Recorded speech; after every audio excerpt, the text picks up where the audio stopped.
Millions of Americans all across the country, including so many in my own home state of Utah, are paying significantly higher prices to own, rent, or otherwise live in a home in 2023. The monthly mortgage payment on a median-priced home is more than doubled in just 2 years. In 2021, it was $979, while today that payment is $2,059.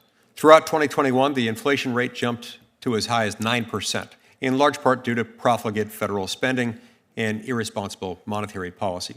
The federal government's land ownership is also a critical factor. In Utah, the federal government owns about 67% of all the land in Utah. While a small portion of this land consists of scenic national parks, most federal land in the West is managed by the Bureau of Land Management or the U.S. Forest Service, and most of it doesn't look like the postcard-worthy, picturesque viewscapes that you see associated with national parks.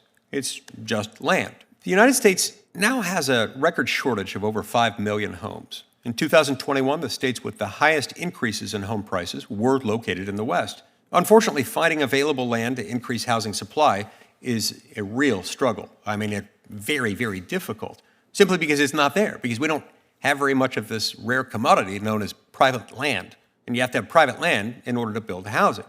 I've introduced a bill called the Houses Act, which would create a process by which local communities could nominate small tracts of run-of-the-mill BLM-managed land to be used to quickly address housing shortages and availability. And these are inholdings that are in or immediately outside of a city or town boundary, a place where people live. The Houses Act would help solve Utah's land and housing scarcity by allowing parcels of federal land to be purchased by a state or a unit of local government at a reduced price, giving them much-needed flexibility to address housing constraints.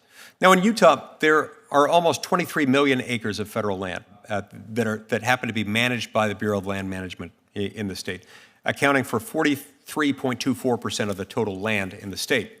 If just 1% of the acreage in Utah managed by the Bureau of Land Management in my state were made available for housing under the Houses Act, at least 774,000 additional homes could be built.